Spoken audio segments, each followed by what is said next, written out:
Halo, Assalamualaikum. Calon mahasiswa baru Universitas Veteran Bank Nusantara Sukoharjo, program studi bimbingan dan konseling. Penyusunan kurikulum yang kita tawarkan melibatkan berbagai unsur stakeholder, mulai dari internal maupun eksternal, mitra dan alumni kita libatkan dalam penyusunan kurikulum dalam program studi bimbingan dan konseling. Profil lulusan di program studi bimbingan dan konseling sebagai tenaga guru BK yang profesional di satuan pendidikan, yang kedua sebagai peneliti di bidang pendidikan, ketiga sebagai pendamping pekerja sosial dan tenaga personalia di sebuah perusahaan, dan yang ketiga sebagai tenaga dosen bila mana memang untuk melanjutkan ke perguruan tinggi. Proses pendidikan yang ditempuh sebagai unggulan program studi adalah jalur RPL, yaitu rekognisi pembelajaran lampau, dengan menawarkan mahasiswa untuk bisa lulus dalam kurun waktu 3 semester dari diploma, sarjana maupun dari SMA dengan pengakuan pengalaman kerja. Dosen kami memiliki 8 dosen yang berkualifikasi bimbingan dan konseling, di antaranya 2 dosen yang memiliki kualifikasi doktor dan 6 dosen yang memiliki kualifikasi magister, ditambah 2 dosen yang memiliki kualifikasi profesi, yaitu PPK profesi konselor. Demikian deskripsi singkat dari program studi bimbingan dan konseling. Selamat bergabung kepada calon mahasiswa baru program studi bimbingan dan konseling. Selamat berkarya dan kita siap untuk melayani mahasiswa untuk bisa lulus tepat waktu. Terima kasih. Wassalamualaikum warahmatullahi wabarakatuh. Halo semuanya, perkenalkan saya Vika Trisa Putri, mahasiswa S1 Bimbingan dan Konseling Universitas Veteran Bank Nusantara. Di sini saya akan menceritakan pengalaman yang menarik dan berharga bagi saya selama berkuliah di BK Universitas Bantara Sukoharjo. Salah satunya dengan berkuliah di BK Universitas Bantara, kita bisa mengembangkan skill kita, minat dan bakat dan juga karir kita. Dan di BK Universitas Bantara ini membuka luas pengalaman untuk mahasiswa yang ingin menceritakan dan juga mengembangkan skillnya di bidang UKM, juga HMP, ada organisasi atau kegiatan yang ilmiah seperti PK Ormawa, PKM, dan juga kegiatan yang sangat bagus lainnya. Oleh karena itu, teman-teman, yuk gabung ke BK Universitas Bantara Sukoharjo karena di sini bukan hanya belajar, tapi mengembangkan skill karena nantinya akan terjun di dunia industri, perusahaan maupun pendidikan. BK Universitas Bantara sangat bagus dan menarik untuk kalangan era dunia abad 21.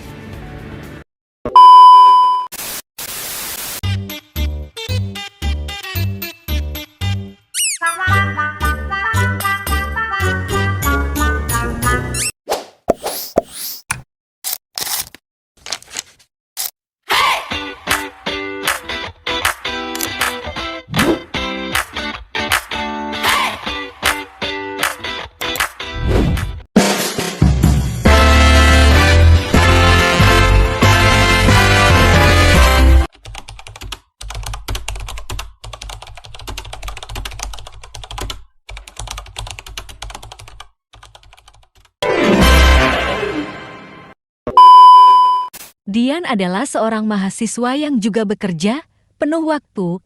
Ia bekerja dari pukul 8 sampai 17 setiap hari kerja. Jarak tempuh antara tempat kerja dan rumah membutuhkan waktu sekitar 30 sampai 40 menit. Setibanya di rumah, Dian merasa lelah secara fisik dan mental sehingga tidak memiliki energi untuk mengerjakan tugas kuliah. Kondisi ini menyebabkan tugas kuliah menumpuk dan menimbulkan perasaan bersalah serta stres. Tahap pembuka. Tahap pembuka dalam konseling fase awal bertujuan untuk membangun raport hubungan baik, menciptakan rasa aman, dan mendefinisikan masalah. Fase ini krusial untuk membina kepercayaan klien agar mereka terbuka menceritakan keluhan utamanya. Selamat siang, senang bertemu dengan kamu hari ini. Bagaimana kabarnya, Mbak? Kurang baik, kurang baik. Oke, perkenalan terlebih dahulu, namanya siapa dan apa yang membuat Mbak bisa datang ke sini? Baik, nama saya Dian. Saya datang ke sini karena saya merasa sangat kewalahan dan ini. Susah banget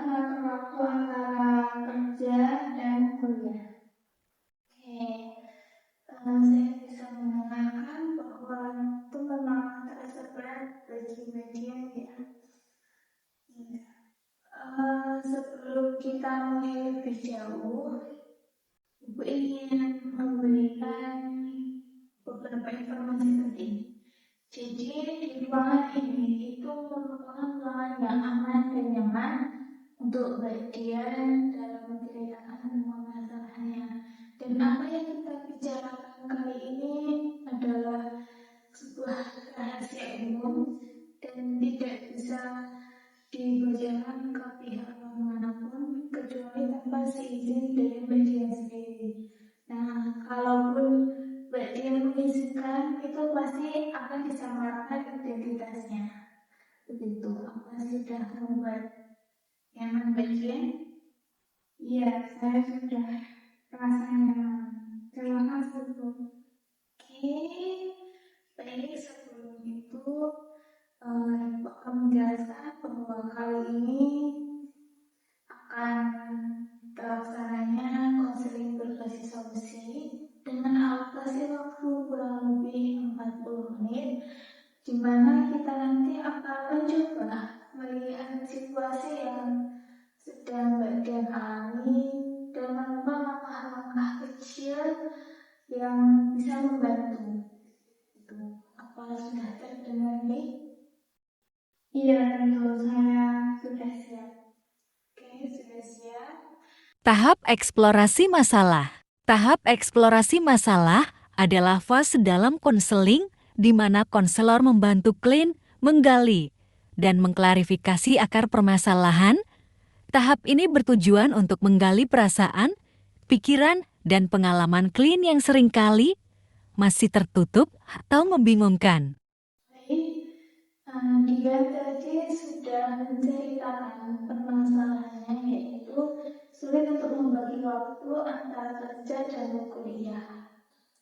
Nah, bisa diceritakan secara lebih lanjut keseharian Mbak Dian saat ini?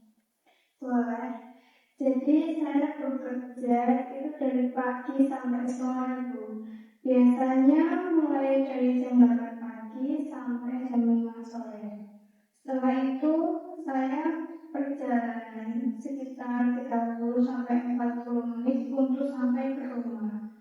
Jadi kalau sampai rumah itu sudah sekitar jam 6 atau jam 6 lebih.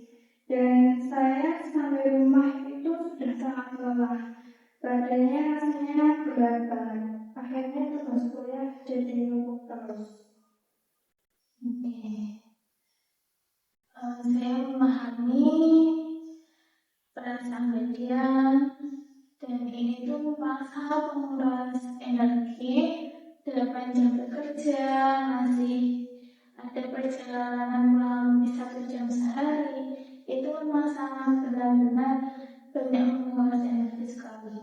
Nah, ketika Mbak Dian bilang sudah lelah, bagaimana rasanya? Apa lelah secara fisik, pikiran, atau keduanya? Keduanya, Bu. Fisik capek karena memang saya bekerja cukup menguras tenaga.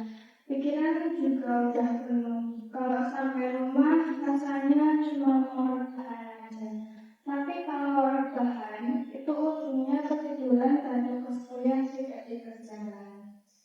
Oke, jadi semacam ada lingkaran yang sulit untuk diputus ya Mbak ya. Jadi capek, rebahan, ketiduran, tugas tidak selesai. Lalu mungkin apa ada rasa khawatir atau rasa bersalah karena tugas kuliah itu belum dikerjakan. Betul sekali, itu yang saya rasakan, Bu. Jadi ada rasa bersalah terus, tapi di sisi lain saya itu memang tidak punya tenaga untuk memasakan itu. Oke, saya mendengar apa yang dirasakan, apa yang dibicarakan Mbak Dian.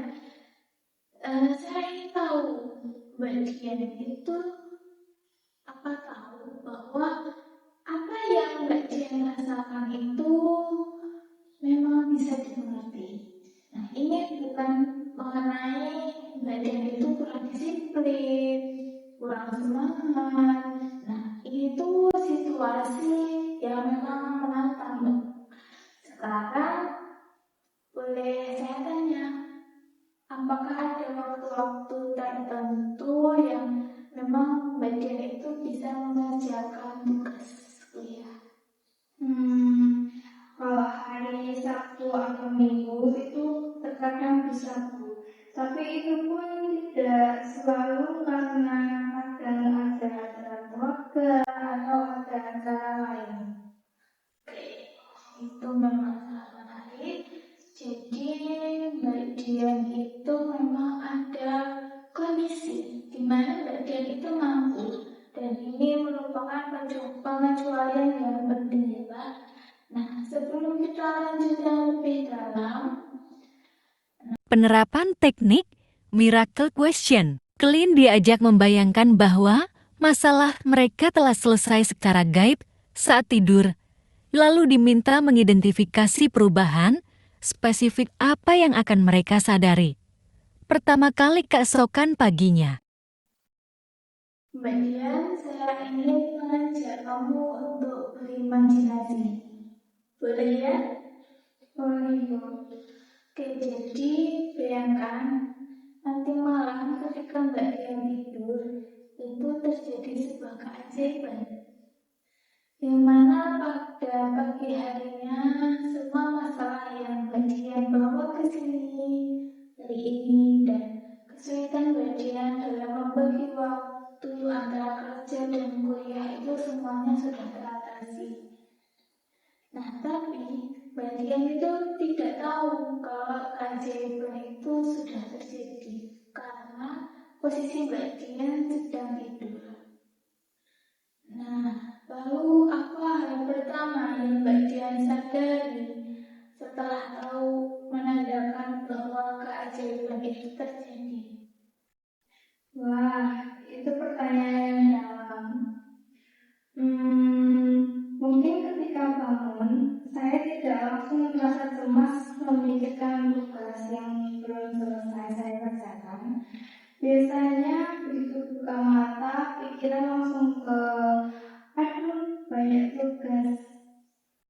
Oke, jadi Mbak Dian hal pertama yang disadari yaitu akan menjadi lebih tenang dan tidak cemas akan tugas kuliah. Lalu apa lagi yang berbeda, Mbak? Kalau tidak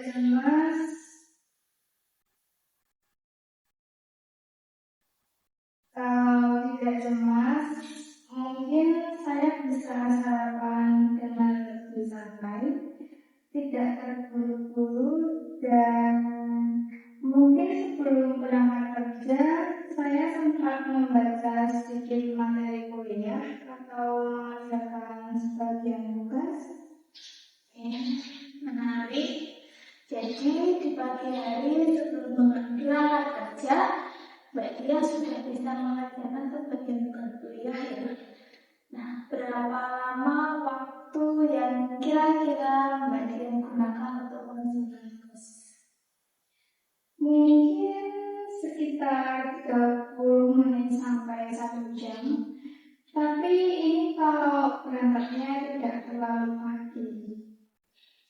Oke, saya menangkap sesuatu yang sangat berharga.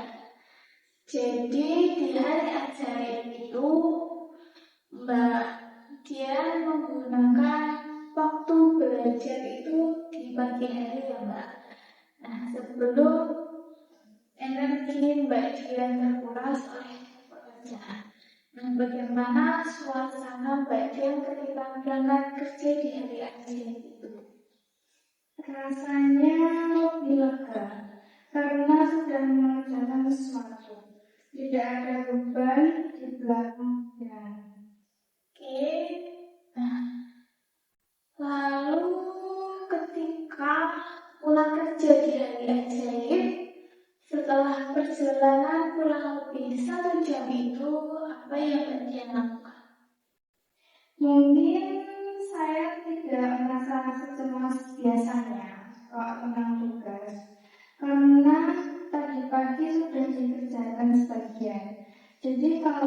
rumah dan bertahan, tidak ada rasa bersalah yang parah seperti sebelumnya. Oke, sangat luar biasa. Badian baru saja menggambarkan sebuah gambaran yang sangat jelas dan konkret. Nah, ada beberapa hal yang saya tangkap dari hari Aceh.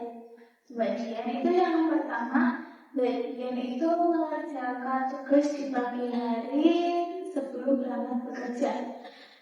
Nah, jadi waktu Anda berangkat bekerja itu dengan perasaan yang lega tanpa memikirkan tugas kuliah. Terus setelah pulang kerja itu nanti Mbak Dian akan lebih relax karena bebannya sudah berkurang. Begitu. Bagaimana perasaan Anda sekarang setelah mendengar ini? Rasanya mungkin tidak mustahil sebenarnya, tapi saya belum pernah mencoba cara itu. Oke, nah, dan itu merupakan kunci yang sangat penting, Mbak.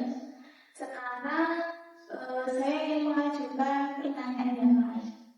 Nah, di antara semua hal yang Mbak Dian gambarkan tadi, bagian kecil mana yang paling mudah untuk Mbak Dian lakukan?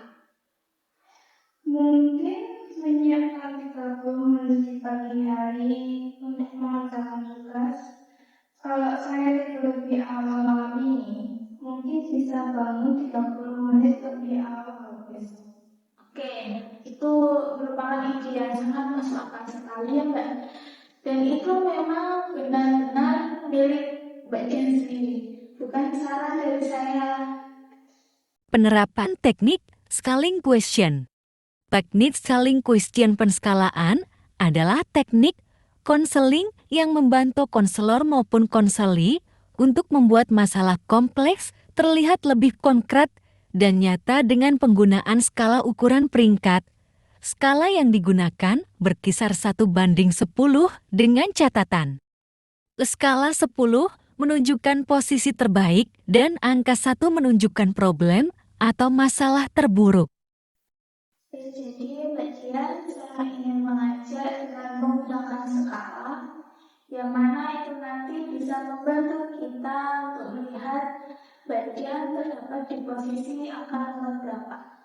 Nah, jadi di skala ini terdapat dari angka 1 sampai 10 yang mana skala angka nomor 1 itu menandakan bahwa Mbak Dian itu berada di posisi paling sulit, di mana tidak ada yang bisa berhasil Mbak Dian kerjakan, tidak bisa Mbak Dian lakukan, dan Mbak Dian merasa sangat kacau karena kesulitan dalam membagi waktu saat ini. Nah, di angka nomor 10 ini Mbak Dian itu sudah bisa membagi waktu antara kerja dan tugas kuliah dengan sangat baik seperti yang Mbak Dian bayangkan untuk hari ajar itu tadi. Nah, kalau boleh tahu Mbak Dian itu berada di angka nomor berapa? Saya rasa saya ada di angka 3. Sudah ada sedikit yang berhasil seperti hari Sabtu malam Minggu, kadang bisa melaksanakan tugas. Tapi secara keseluruhan masih jauh dari ideal. Oke, angka 3 itu penting ya Mbak Dian. Ini bukan berarti angka 0, bukan berarti sebuah kebetulan. Nah, apa yang membuat Mbak Dian itu berpikir di angka nomor 3? Kenapa tidak di angka nomor 1 atau nomor 2? Karena saya masih bisa mengerjakan tugas di akhir pekan, meski tidak rutin, dan saya juga masih tetap kuliah dan tetap bekerja. Saya belum menyerah. Oke, ini sebuah ketangguhan yang nyata bagi Mbak Dian. Mbak Dian belum menyerah dan ini tuh merupakan sebuah kekuatan yang sudah ada dalam diri Mbak Dian. Nah, sekarang bayangkan Seminggu dari sekarang ini Mbak Dian terdapat di angka nomor 4. Hanya naik satu angka. Apa satu hal kecil yang bisa Mbak Dian lakukan untuk bisa naik ke angka tersebut? Kalau saya berhasil mengerjakan tugas di pagi hari, setidaknya 3 hari dalam seminggu. Seperti yang tadi saya bayangkan, saya rasa itu sudah cukup untuk naik ke angka 4 itu. Oke, 3 hari dalam seminggu untuk mengerjakan tugas di pagi hari. Itu target yang sangat spesifik dan realistis ya Mbak ya. Nah, dan seberapa yakin Mbak Dian itu dari angka skala 1 sampai 10 bahwa Mbak Dian bisa melakukan hal kecil tersebut mulai besok? Mungkin sekitar angka 6. Cukup yakin Bu, tapi masih ada keraguan karena belum pernah mencoba. Oke, angka 6 dengan posisi Mbak Dian separuhnya yakin ya Mbak. Nah, apa yang membuat Mbak Dian itu merasa di posisi angka 6? Kenapa tidak naik di angka 4 atau 5? Karena itu ide dari saya sendiri. Jadi saya merasa lebih bertanggung jawab untuk mencobanya. Dan sepertinya bisa dilakukan kalau saya tidur lebih awal. Oke, bagus sekali. Mbak Dian tadi telah menemukan 2 kunci penting. Yaitu yang pertama adalah itu ide milik Mbak Dian sendiri. Yang kedua itu Mbak Dian tidur lebih awal. Nah, apa ada hal lain yang bisa Mbak Dian lakukan mulai besok dengan 2 kunci penting ini? Mungkin saya bisa memanfaatkan waktu di perjalanan ketika pulang bekerja. Kalau naik kendaraan umum, saya bisa baca materi kuliah yang sudah saya lakukan tadi pagi. Kalau bawa kendaraan sendiri, mungkin dengan mendengarkan rekaman kuliah. Ini sangat keren sekali. Bahkan kita belum menemukan potensi yang Mbak Dian tadi bicarakan ya. Jadi dalam perjalanan kurang lebih 1 jam itu bisa menjadi waktu belajar Mbak Dian ketika dalam kendaraan. Jadi kita sudah menemukan 2 strategi. Yang pertama itu mengerjakan tugas kuliah ketika pagi hari sebelum berangkat bekerja. Dan yang kedua adalah mendengarkan rekaman ketika pulang bekerja. Gitu ya Mbak? Iya, itu. Oke, bagaimana perasaan Mbak Dian setelah mendapatkan 2 strategi ini? Rasanya jauh lebih ringan, seperti ada jalan keluarnya sekarang. Tahap penutup.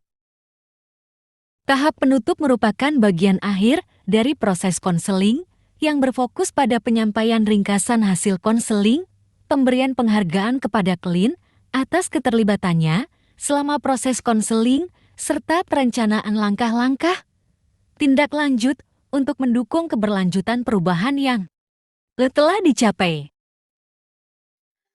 Baik, Mbak Dian, sebelum kita mengakhiri sesi konseling kita hari ini, saya ingin menyampaikan beberapa hal yang sangat membuat saya terkesan hari ini. Yang pertama, Mbak Dian datang ke sini dengan kesukarelaan tanpa paksaan untuk memberikan bantuan, dan itu bukanlah hal yang sangat mudah. Yang kedua, Mbak Dian pada saat saya mengajak untuk berimajinasi, Mbak Dian itu bukan hanya menggambarkan sebuah situasi yang berbeda, Namun, justru Mbak Dian menemukan solusi yang sangat kompleks dan realistis, yaitu mengerjakan tugas di pagi hari sebelum berangkat bekerja. Dan itu merupakan sebuah ide solusi dari Mbak Dian sendiri, bukan dari saya.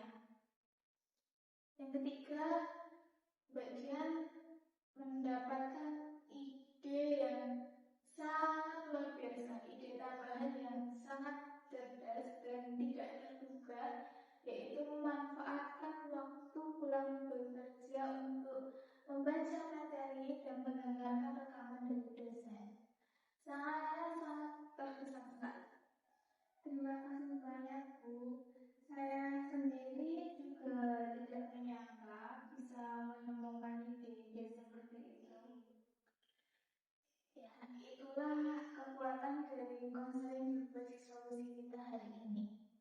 Semua jawaban, semua solusi sebenarnya sudah ada dari diri Mbak Dian sendiri. Saya hanya membantu agar solusi tersebut muncul. Dan mari kita buat rencana ini menjadi lebih jelas ya Mbak ya.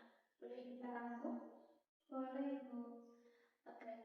Jadi untuk rencana Mbak Dian selama 1 minggu ke depan, yaitu yang pertama tidur lebih awal agar bisa bangun 30 menit lebih awal sebelum bekerja. Yang kedua, manfaatkan waktu 30 menit tersebut untuk mengerjakan tugas kuliah minimal 3 hari dalam 1 minggu. Lalu yang ketiga, memanfaatkan waktu perjalanan pulang kurang lebih 1 jam tersebut untuk membaca materi, mendengarkan rekaman dari dosen. Apakah rencana kita sudah tepat, Mbak? Ya, itu sangat tepat dan terasa bisa dilakukan. Oke. Lalu satu hal terakhir yang perlu diperhatikan. Jadi selama 1 minggu ke depan, saat Mbak Dian menjalankan rencana ini, saya minta tolong untuk memperhatikan perubahan-perubahan kecil. Sekecil apapun perubahan itu tetap diperhatikan ya Mbak ya, karena perubahan itu bisa menaikkan posisi Mbak Dian dari skala 3 menjadi 4 atau seterusnya. Begitu. Apakah ada pertanyaan atau hal lain yang ingin Mbak Dian tanyakan untuk sesi kita kali ini? Tidak ada, Bu. Saya merasa jauh lebih baik dan punya gambaran yang lebih jelas untuk sekarang. Terima kasih banyak. Oke, terima kasih juga Mbak Dian atas keterbukaan, atas kejujuran pada kali ini. Mbak Dian bukanlah orang yang gampang menyerah. Mbak Dian justru orang yang hebat. Mbak Dian orang yang penuh dengan sumber daya. Saya percaya Mbak Dian itu bisa menjalankan rencana kali ini dengan tepat. Jika kedepannya Mbak Dian ingin membicarakan terkait perubahan kecil, terkait tantangan yang ada, bisa menemui saya kembali. Cara untuk bertanya ya Mbak ya. Iya, terima kasih banyak Bu. Sampai jumpa. Iya, terima kasih juga Mbak Dian. Semangat. Iya.